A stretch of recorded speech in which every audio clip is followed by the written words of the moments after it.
Please like share and subscribe.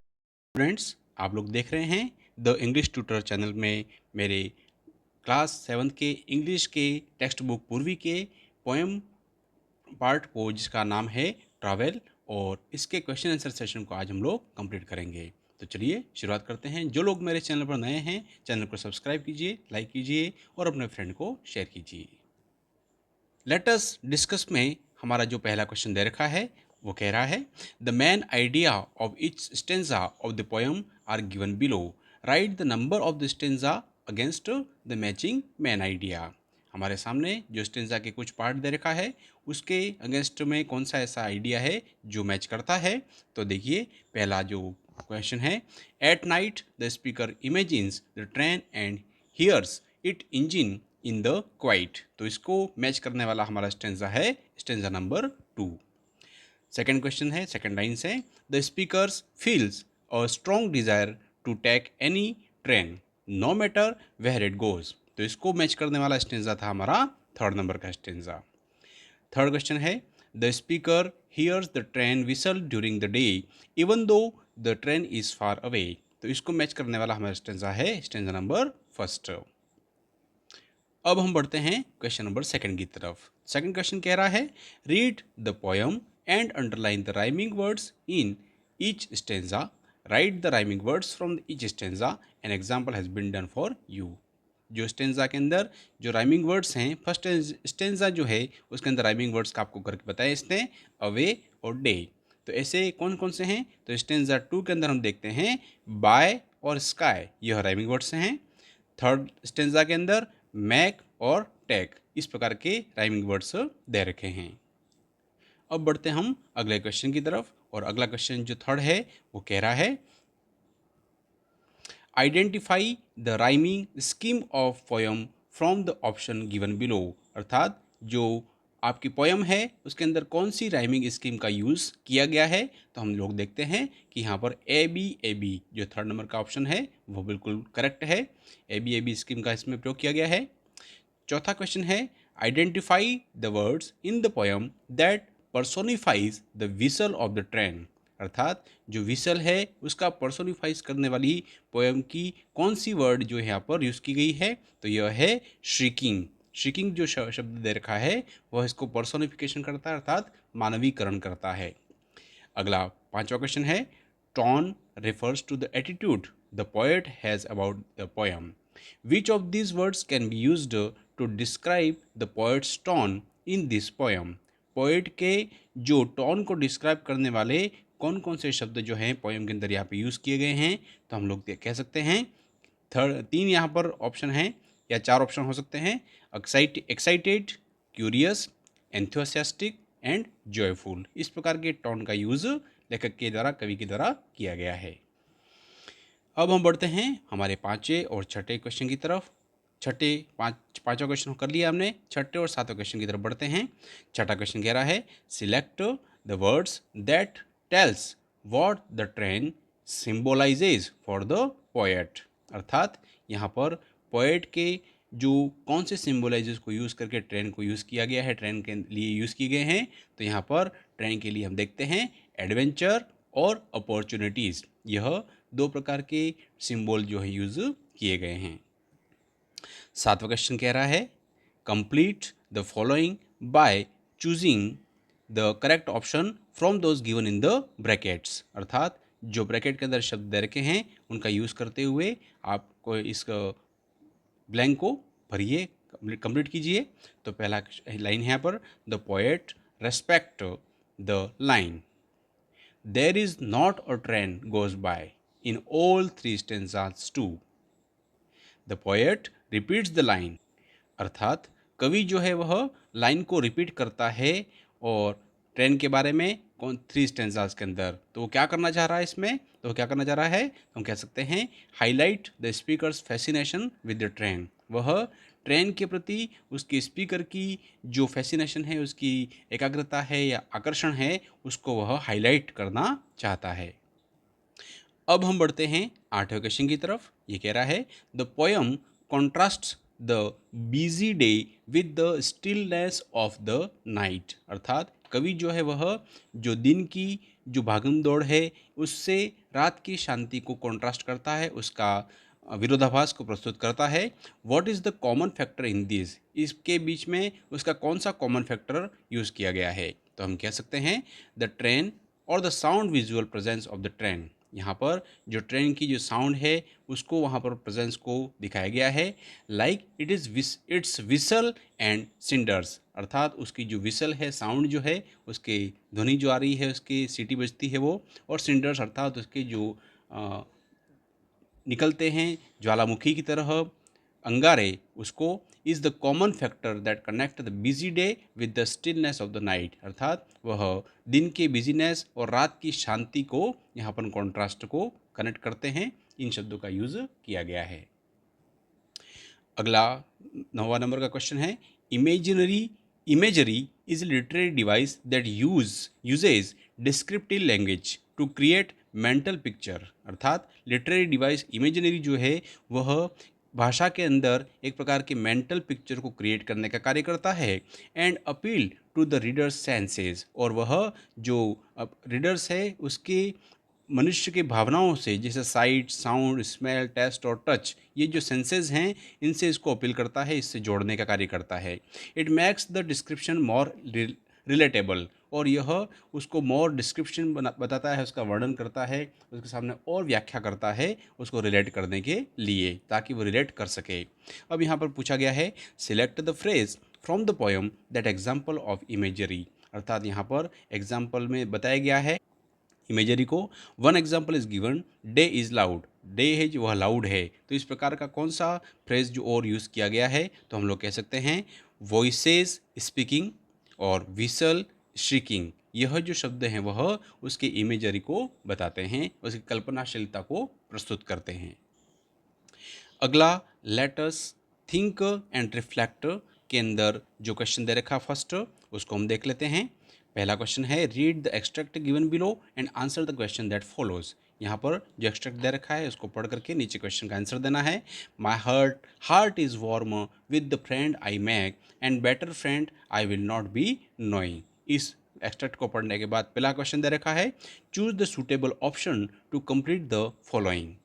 यहाँ पर सही ऑप्शन को चूज़ करना है जो कि लाइन को कंप्लीट करता है। द लाइन कहती है, my heart is warm refer to a heart that is, यहाँ पर रिफर किया गया है हार्ट को किस शब्द के द्वारा, तो यहाँ पर हार्ट को कहा गया है फुल ऑफ लव। इस ऑप्शन के द्वारा हम इसको फिलअप कर देंगे। अब हमारे सामने दूसरा क्वेश्चन है, वो कह रहा है, what does the speaker say about her current friends. यहाँ पर कवि जो है वह अपने उस समय के दोस्तों के बारे में क्या कहती है, तो यहाँ कह सकते हैं, the speaker says that her current friend feel her heart with warm and happiness. उसके जो उस समय के दोस्त हैं वो उसके हृदय को गर्मजोशी और प्रसन्नता से भर देते हैं। थर्ड क्वेश्चन है, what does the line better friend I will not be knowing suggest. यहाँ पर ये जो पंक्ति है वह क्या सजेस्ट करती है, और कहती है better friend I will not be knowing, तो ये कहती है it suggest speaker consider her current friend. और क्वेश्चन के अंदर दूसरे पार्ट में पूछा गया है about the speakers feeling toward the current friend, उसकी जो करंट फ्रेंड है उसके बारे में, तो हम कह सकते हैं it suggest that speaker considers her current friends to be the absolute best and believes, वह उनके दोस्तों को बहुत ही अच्छे और उनके ऊपर विश्वास करने योग्य मान सकता है। इस प्रकार इसको व्यक्त किया गया है। अगला हमारा जो चौथा क्वेश्चन है इसी में, वो कह रहा है, कंप्लीट द फॉलोइंग सुटेबली, जो फॉलोइंग लाइन है उसको सुटेबली फिट करना है इसमें। The tone of the speaker in this lines is, यहाँ पर इस स्पीकर के द्वारा यूज़ की गई लाइन को क्या कह सकते हैं हम, तो यहाँ ग्रेटफुलनेस को यहाँ पर बताया गया है। अब अगला पार्ट जो है इसी एक्सट्रैक्ट के द्वारा, यहाँ पर सेकंड क्वेश्चन दे रखा है, आंसर द फॉलोइंग क्वेश्चंस। यहाँ पर पहला क्वेश्चन हमारे सामने दे रखा है, what does the phrase cinders red on the sky tells us about the train at night. यहाँ पर कवि के द्वारा प्रस्तुत की गई पंक्तियाँ cinders red on the sky, यह ट्रेन के बारे में कवि के द्वारा रात के समय के बारे में क्या बताती हैं, तो हम कह सकते हैं it tells us that the train steam engine amidst bright glowing spark and hot ashes into the dark night sky as it moves। अर्थात कवि के द्वारा जो पंक्तियाँ यूज़ की गई हैं उसमें ट्रेन जो है जब रात्रि के समय आगे बढ़ती है तो वह अपने इंजन के ऊपर भाप और उसके साथ साथ बादल के रूप में वह चिंगारियाँ छोड़ती है और धुएं के साथ वह आगे बढ़ती है, इसको व्यक्त किया गया है। सेकंड क्वेश्चन है what is the significances of the repeated reference to the train whistle. यहाँ पर कवि के द्वारा जो ट्रेन की विसल को रिपीटेड रेफरेंस के रूप में यूज़ किया गया है वह उसकी क्या इंपॉर्टेंस है, क्या सिग्निफिकेंस है, क्या महत्व है। तो यहाँ पर कहीं कह सकते हैं it emphasises the train's constant presence in the speaker's mind. अर्थात स्पीकर के माइंड में यहाँ पर उसकी ट्रेन की जो प्रेजेंस है वह कांस्टेंट रहती है, लगातार बनी रहती है। Acting as a persistent call the adventure और ए सिंबल। यहाँ पर उसके सामने एक एडवेंचर के सिंबल के रूप में परसिस्टेंस करती है, उसके अस्तित्व में यहाँ पर व्यक्त करती है। थर्ड हमारा क्वेश्चन है what does the line no matter where it is going reveal about the speaker's attitude towards travel.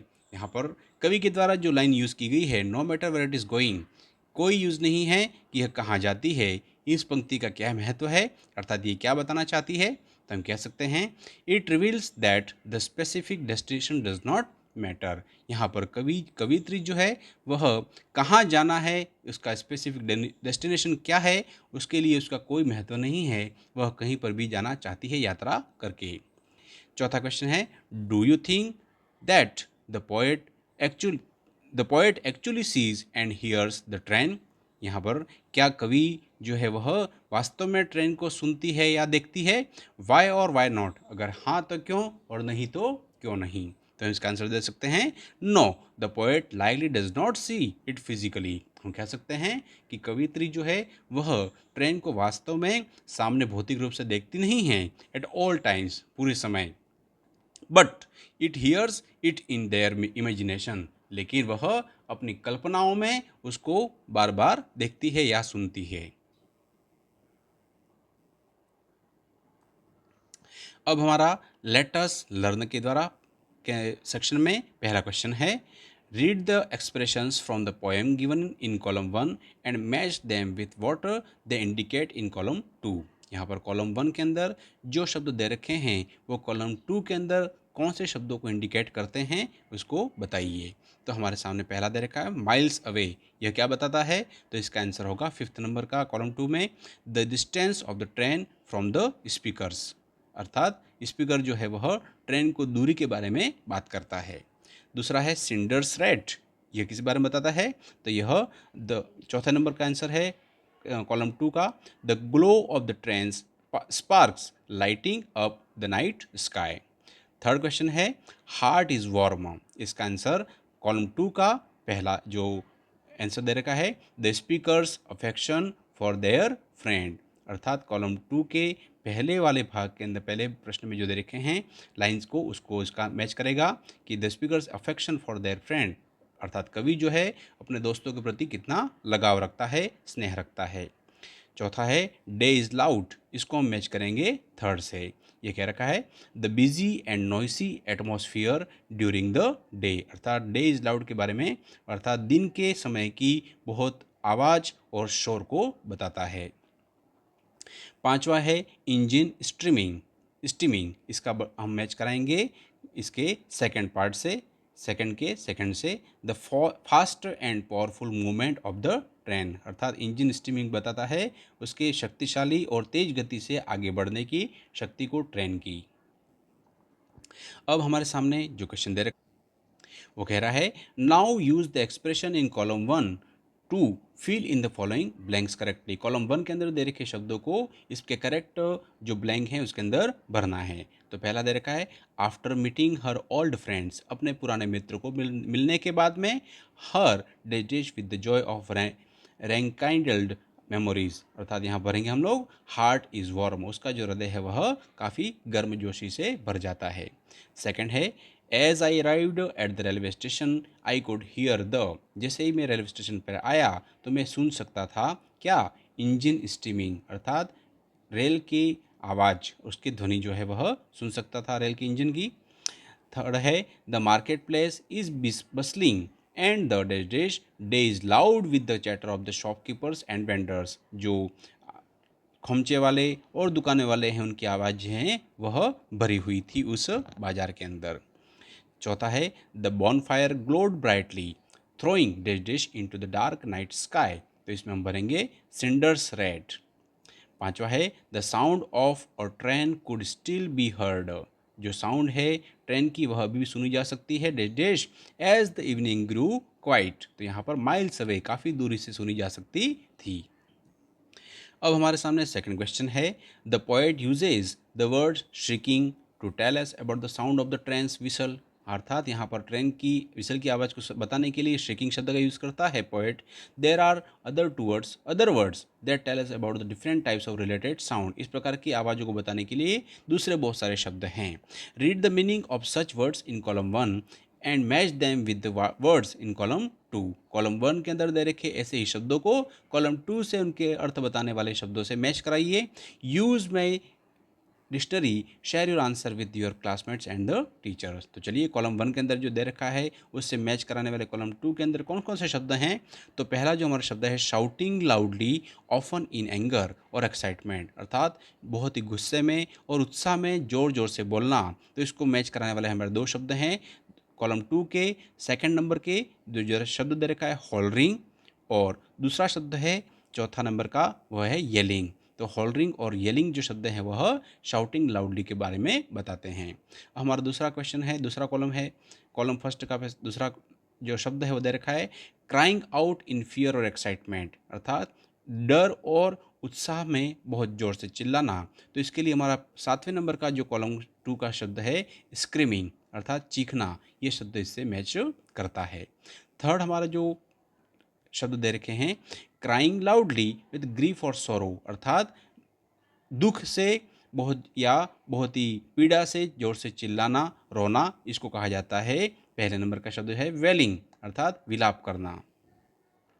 चौथा शब्द रखा है making a high pitched piercing sound, अर्थात बहुत ही तीखी और एक ऐसी ध्वनि जो कि कानों को चुभने वाली होती है, उसको क्या कहा जाता है, उसको कहा जाता है स्क्रीचिंग। चौथे जो कॉलम 2 का तीसरा शब्द है। अब है पांचवा शब्द कॉलिंग आउट लाउडली, अर्थात जोर से चिल्लाना, ऑफन इन ए कैजुअल और इनफॉर्मल वे, कभी कभी सामान्य रूप से या अप्रचलित रूप से, जिसको कहा जाएगा हमारे शब्द हैं कौन सा, हॉलरिंग, और चौथा है येलिंग। फिर अगला है क्राइंग सॉफ्टली इन अ लो ब्रोकन वॉइस, एक बहुत ही धीमी आवाज़ से या टूटे मन से किसी चीज़ के बारे में चिल्लाना, इसको कहा जाता है, जो हमारा पांचवा शब्द है विम्परिंग। और सातवें नंबर का जो हमारा कॉलम फर्स्ट का क्वेश्चन है शब्द है क्राइंग लाउडली एंड अनकंट्रोलेबली, तो इसका आंसर हम दे सकते हैं बॉलिंग शब्द है, अर्थात ऐसा चिल्लाना चीखना जिसके ऊपर कंट्रोल नहीं होता है, इसको कहा जाता है बॉलिंग। अब यहाँ पर कहा गया है now complete the following paragraph by using suitable words from column 2, column 2 के अंदर जो शब्द दे रखे हैं उनका यूज़ करते हुए पैराग्राफ के जो शब्द हैं उनके फिलअप को कीजिए। पहला है the street was filled with a variety of sound, shopkeeper was, shopkeeper क्या कर रहा था, शाउटिंग, तो शाउटिंग भरेंगे इसके अंदर, to attract customers, while a child nearby was yelling at his friends to wait for him, from other side of the road a toddler was crying uncontrollably after dropping his ice cream, and his mother tried to calm him as he began sobbing softly. In the background, someone's loud booming voice added to the bustling noise of the busy evening. इस प्रकार से हमारी जो poem है उसके सारे ही question answer हमने यहाँ पर कंप्लीट कर लिए हैं। Thank you.